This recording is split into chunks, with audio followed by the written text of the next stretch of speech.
Hey guys, welcome back to LWW show. Guys, ನೆನ್ನೆ ಆಗಿದ್ದು England versus Pakistan. Guys ಹಿಂಗ್ ಆಡಿದ್ರು ಗೈಸ್ ಇಂಗ್ಲೆಂಡ್ ಅವರು ಸಕ್ಕತ್ತಾಗಿ ಆಡಿದ್ದು ಕ್ಯಾಪ್ಟನ್ ಸ್ನಾಕ್ ಬಂದಿದ್ದು ನೆನ್ನೆ ಮಾತ್ರ ಸೂಪರ್ ಆಗಿ ಆಡಿದ್ದು ಕ್ಯಾಪ್ಟನ್. ಫಸ್ಟ್ ಟಾಸ್ ಗೆದ್ಬಿಟ್ಟು ಬ್ಯಾಟಿಂಗ್ ಮಾಡ್ತೀನಿ ಅಂತ ಹೇಳಿದ್ರು ಪಾಕಿಸ್ತಾನ ಅವರು.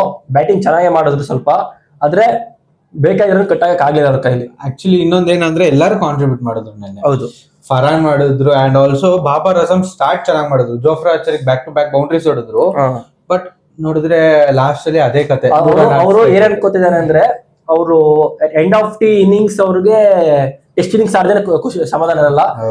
ನನಗೆ ಗ್ರೇಟೆಸ್ಟ್ ಟೆಸ್ಟ್ ಪ್ಲೇಯರ್ಸ್ ಅಲ್ಲಿ ಫಸ್ಟ್ ಬರ್ತಿರೋದು ಬಾಬರ್ ಅಜಮ್. ಸೊ ಅಷ್ಟು ಚೆನ್ನಾಗಿ ಟೆಸ್ಟ್ ಇನ್ನಿಂಗ್ಸ್ ಆಡೋಕೆ ಕಲ್ತಿರೋದು ಬಾಬರ್ ಅಜಮ್ ಅವರು.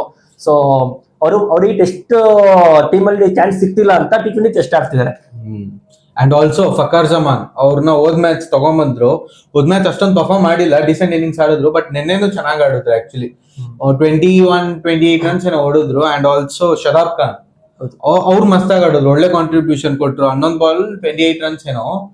ಅಂಡ್ ದೆನ್ ಇವ್ರ ಇಂಗ್ಲೆಂಡ್ ಬೌಲಿಂಗ್ ಮಾತಾಡ್ಲೇಬೇಕು ಪ್ರೀತಮ್. ಜೋಫ್ರಾ ಆರ್ಚರ್ ಅಷ್ಟು ಚೆನ್ನಾಗಿ ಹಾಕಿದ್ರು ಆಕ್ಚುಲಿ ನೆನ್ನೆ. ಹೌದು, ನಿನ್ನೆ ಇನ್ನೊಂದು ಅಬ್ಸರ್ವ್ ಮಾಡ್ತಾ ಅವ್ರು ಗೋಲ್ಡ್ ಚೈನ್ ಹಾಕಿರ್ಲಿಲ್ಲ.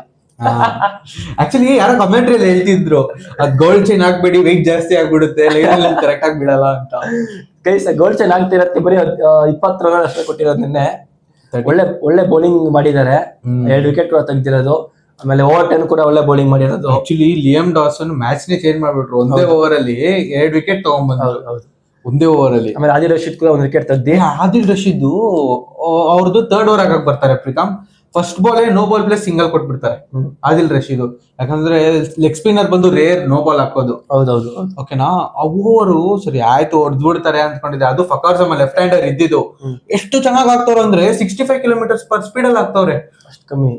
ಬಾಲ್ ಮೇಲ್ಗಡೆಯಿಂದ ಬರ್ತಿದೆ. ಅವ್ರು ಬ್ಯಾಟ್ಸ್ಮನ್ ವೆಯ್ಟ್ ಮಾಡ್ತಾರೆ ಅಷ್ಟು ಚೆನ್ನಾಗಿ ಆಗುದು 3rd ಓವರ್. ಇನ್ನೊಂದು ಹೇಳ್ಬೇಕಂದ್ರೆ ಪವನ್, ಇಂಟರ್ನ್ಯಾಷನಲ್ ಎಲ್ಲ ಆಲ್ಮೋಸ್ಟ್ 150, 140, 135 ಎಲ್ಲ ಆಡಿ ಬೇಸ್ ಆಗ್ಬಿಟ್ಟವ್ರು.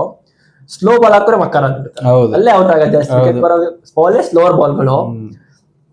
ಆಮೇಲೆ ನಮ್ಮ ಇಂಗ್ಲೆಂಡ್ ಬ್ಯಾಟಿಂಗ್ ಬಗ್ಗೆ ಮಾತಾಡ್ಬೇಕು ಅಂದ್ರೆ, ಓಪನಿಂಗ್ ಇಬ್ರು ಚೆನ್ನಾಗಿ ಆಡ್ಲಿಲ್ಲ. ಫಸ್ಟ್ ಬಾಲೇ ಔಟ್ ಆಗಿದ್ದು ಫಿಲ್ಪ್ ಸಾಲ್ಟ್, ಅದು ಒಳ್ಳೆ ಬೌಲಿಂಗ್ ಹಾಕಿದ್ದು ಶೈನ್ ಶಾಫ್ರಿದಿ. ನೆಕ್ಸ್ಟ್ ಬಟ್ಲರ್ ಕೂಡ ಹಂಗೆ ಔಟ್ ಆದ್ರು. ಅವೇಲ್ ಬಂದಿದ್ದು ನಮ್ಮ ಕ್ಯಾಪ್ಟನ್. ಅವರೇ ಆಕ್ಚುಲಿ ನಾನೇ ಮೇಲೆ ಹೋಗ್ತೀನಿ ಅಂತ ಬಂದಿದ್ದು, ಅವ್ರನ್ನೇ ಪ್ರಮೋಟ್ ಮಾಡ್ಕೊಂಡ್ರೆ. ಹೌದು ಗೈಸ್, ಇದನ್ನೆಲ್ಲ ನೋಡಲ್ಲ ನೀವು ಎಲ್ಲೂ ಜಾಸ್ತಿ. ಯಾಕಂದ್ರೆ ಕ್ಯಾಪ್ಟನ್ ನಿಂತ್ಕೊಂಡು ನಾನು ಆಡ್ತೀನಿ, ಹೊಡೆದೇ ಹೊಡಿತೀನಿ ಅನ್ನೋ ಕಾನ್ಫಿಡೆಂಟ್. ಆಕ್ಚುಲಿ ಹ್ಯಾರಿ ಬ್ರೂಕ್ ಅವರು ಆ ರೆಸ್ಪಾನ್ಸಿಬಿಲಿಟಿ ತಗೊಂಡ್ರು. ಗೈಸ್ ಇನ್ನೊಂದೇ ಹೇಳ್ತೀನಿ, ಸೆಂಚುರಿ ಹೊಡೆಯೋದು ಈ T20 ತುಂಬಾ ನಾರ್ಮಲೈಸ್ ಆಗ್ಬಿಟ್ಟಿದೆ. ನಾನು ರೀಸೆಂಟ್ ಮ್ಯಾಚಸ್ ಎಲ್ಲ ನೋಡಿದೀನಿ, ತುಂಬಾ ನಾರ್ಮಲೈಸ್ ಆಗ್ಬಿಟ್ಟಿದೆ ಸೆಂಚುರಿ ಹೊಡೆಯೋದು. ಬಟ್ ಸೆಂಚುರಿ ಹೊಡೆಯೋದು ಮುಖ್ಯ ಅಲ್ಲ, ಯಾವ ಪಿಚ್ ಅಲ್ಲಿ ಯಾವ ಸಿಚುಯೇಷನ್ ಅಲ್ಲಿ ಹೊಡಿತೀವಿ ಅನ್ನೋದು ತುಂಬಾ ಮುಖ್ಯ. ನಿನ್ನೆ ಅವರು ಅಷ್ಟು ಏನಂದ್ರೆ ಅಷ್ಟೊಂದು ಬ್ಯಾಟಿಂಗ್ ಪಿಚ್ ಅಲ್ಲೇ ಇದ್ರು ಅವರು, ಅಲ್ಲೂ ಚೆನ್ನಾಗಿ ಬ್ಯಾಟಿಂಗ್ ಆಡಿ 200 ಸ್ಟ್ರೈಕ್ ಆಡ್ತಿದ್ದಲ್ಲ ಫುಲ್ ಮ್ಯಾಚ್ ಗಳನ್ನ ಅವರು. ಆಮೇಲೆ ಅವ್ರ ಹೊರಗಡೆ ಬಂದಾಗ 2 ವಿಕೆಟ್ ಬಿದ್ದಿತ್ತು. ಅವಾಗ ಹೆಂಗಾಗುತ್ತೆ ಅಂದ್ರೆ, ಯಾರೇ ಆದ್ರೂ ನಿಧಾನ ಆಡ್ಬೇಕು ಅಂತ ಹೋಗ್ತಾರೆ. ಆಮೇಲೆ ಇನ್ನಿಂಗ್ಸ್ ಬಿಲ್ಡ್ ಮಾಡಕ್ ಹೋಗ್ತಾರೆ. ಇನ್ನಿಂಗ್ಸ್ ಬಿಲ್ಡ್ ಮಾಡಿ ಜೊತೆಲಿ ಸೆಂಚುರಿ ಕೂಡ ಹೊಡೆದಿದ್ದಾರೆ, ಅದು 200 ಸ್ಟ್ರೈಕ್ ರೇಟ್ ಕೂಡ ಹೊಡೆದಿದ್ದಾರೆ.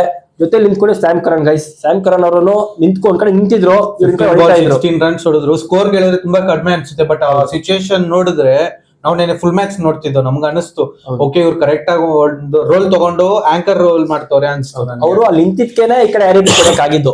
ವಿಕೆಟ್ಸ್ ಬೀಳ್ತಿತ್ತಂದ್ರೆ ಹೊಡೆಯಕ್ ಆಗ್ತಿಲ್ಲ, ಭಯ ಬಿಡುತ್ತಿತ್ತು ಅವ್ರಿಗೆ. ಸೊ ಅವರು ಸ್ಯಾಂಕರ್ ಔಟ್ ಆದ್ಮೇಲೆ ಬಂದಿದ್ದು ವಿಲ್ ಜಾಕ್ಸ್ ಅವರು ಸೂಪರ್ ಆಗಿ ಆಡ್ತಿರೋದು ಗೈಸ್. ಈ ಸಲ almost 3 man of the match ಇರೋದ್ರ ಹತ್ರ. ಹೌದು, 3 ಮ್ಯಾನ್ ಆಫ್ ದ ಮ್ಯಾಚ್ ಇರೋದು.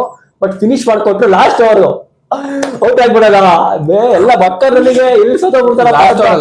19th over last over. Okay 19th over complete ಆಗುತ್ತೆ. ಆ ಓವರ್ ಆಕ್ಚುಲಿ ಆ ಓವರ್ ಅಲ್ಲೇ 2 ವಿಕೆಟ್ ಹೋಯ್ತು. 2 ವಿಕೆಟ್ ಹೋಯ್ತು. ಫಸ್ಟ್ ವಿಲ್ ಜಾಕ್ಸ್ ಆದ್ರು, ಆಮೇಲೆ ಜೇಮಿ ವಾರ್ಟರ್ ಹೋಗ್ಬಿಟ್ಟು ಇನ್ನಿರೋದೇ ಬೌಲರ್ಸ್ ಅಲ್ಲಿ. ಜೋಫ್ರಾ ಆರ್ಚರ್ ಕುತ್ಕೊಂಡು ಅವ್ರ ಆಚೆ.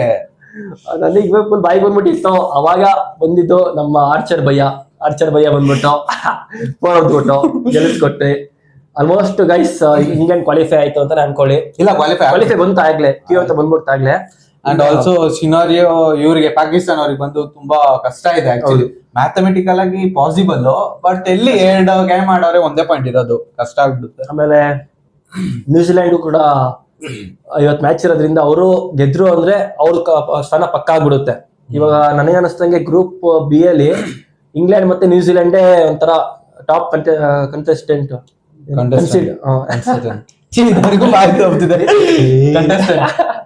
ಅದಾಗಕ್ಕಿದ್ದಾರೆ. ಯಾವ್ದಾಗಿದ್ದಾರೆ ಆಯ್ತಾ. ಆಮೇಲೆ ನಮ್ ಗ್ರೂಪ್ ಏನ್ ತುಂಬಾ ಕಾಂಪಿಟೇಷನ್ ಇದೆ. ಸೌತ್ ಆಫ್ರಿಕಾ ನಾಳೆ ಮ್ಯಾಚ್ ಇದೆ. ಸೌತ್ ಆಫ್ರಿಕಾ ಏನ್ ಗೊತ್ತಾ, ಒಂದ್ ನಿಮಿಷ. ಆಕ್ಚುಲಿ ಕ್ವಾಲಿಫೈ ಆಗ್ಬೇಕು ಅಂದ್ರೆ ಸಿನಾರಿಯೋ ಏನಂತ ಹೇಳ್ತೀನಿ ನಾನು. ಆಕ್ಚುಲಿ ವೆಸ್ಟ್ ಇಂಡೀಸ್ ಮತ್ತೆ ಸೌತ್ ಆಫ್ರಿಕಾ ಇದೆ. ಅದರಲ್ಲಿ ಸೌತ್ ಆಫ್ರಿಕಾ ಗೆಲ್ಲೇಬೇಕು. ವೆಸ್ಟ್ ಇಂಡೀಸ್ ಗೆದ್ರೆ ಇಂಡಿಯಾಗೆ ತುಂಬಾ ಕಷ್ಟ ಆಗ್ಬಿಡುತ್ತೆ.